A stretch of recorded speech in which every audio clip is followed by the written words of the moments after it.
So Now, how did you get to Frankfurt? Train or by did you- train, everything by train? by train, yeah. And in Frankfurt, where were you bivouacked in tents or were you put up? No, surprisingly, we were bivouacked in apartments, single-family houses that we took over at a place called Heddernheim, Germany, which was a suburb of Frankfurt. So the company that I was assigned to was in this little town called Heddernheim, which was right outside of Frankfurt. So when I got to where I was stationed, we were interviewed by the officers and the sergeant, and they said, one of them said, "Does anyone know how to type?" So I used to play around with my sister's typewriter at home. I used to write little papers. I wasn't a typist. So I held up two fingers. And I said, "You're going to our central booking station in Frankfurt, Germany. And the job was to write up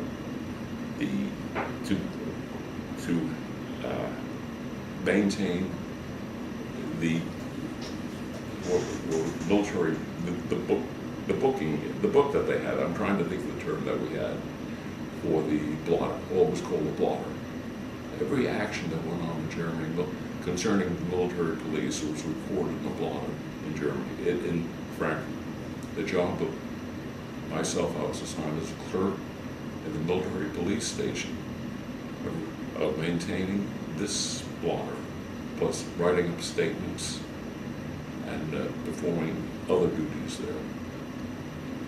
And that was primarily my job in Germany. I became the chief clerk in that military police station. And most police action took place at this military police station again. Okay, I may keep repeating.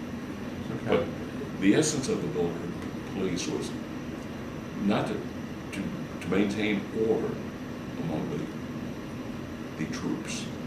We had very little to do with civilians, very little.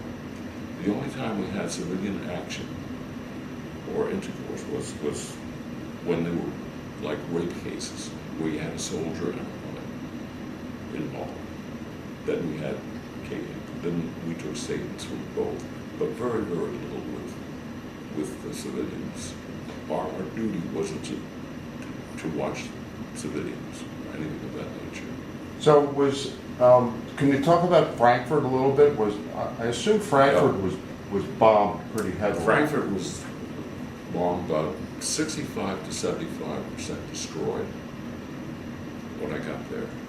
However, when I got there in January of 1945, the trolley cars were running.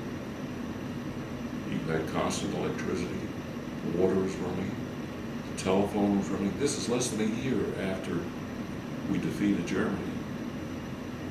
And we had a Coca-Cola plant running. So things were running there. Most of the buildings were destroyed there, but a lot of the utilities were running there. How about food and shelter for the inhabitants? No problem there. As I said, where the people lived, I don't know. When I first got there, I'm trying to think of the term. People could not be on the streets after like 9 o'clock at night. So they had to be off the streets. And my office was near the Frankfurt, or the railroad station in Frankfurt, the main railroad station.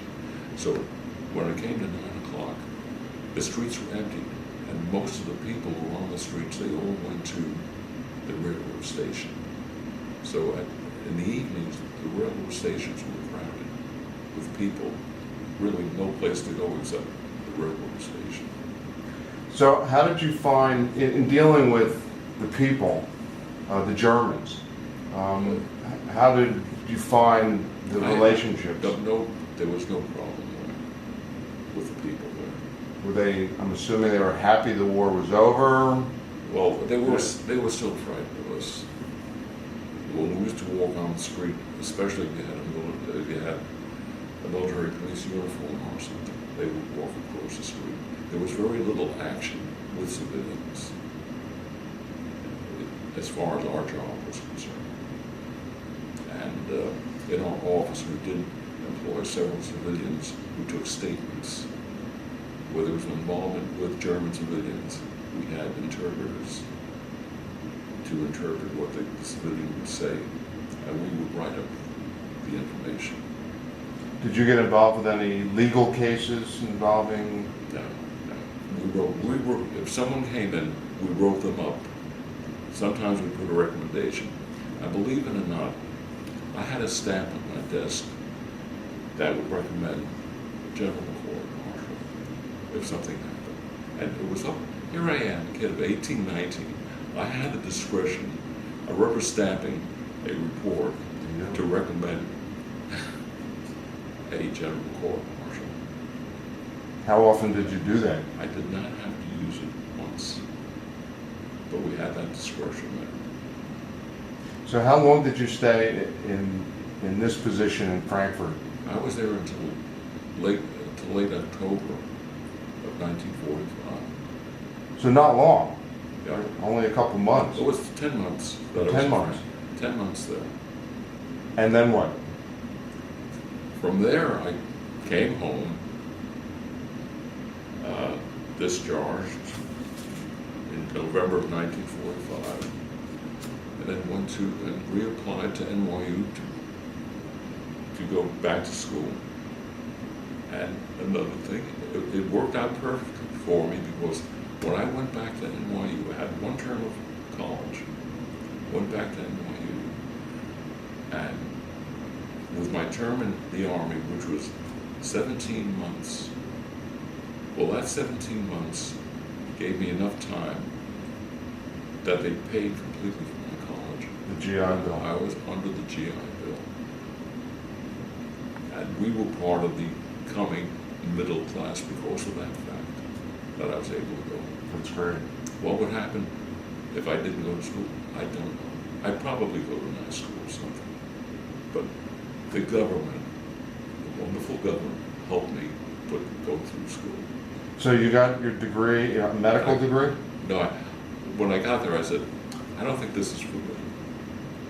I didn't like the teaching at NYU for pre-med, so I transferred over to the School of Commerce, and I majored in accounting.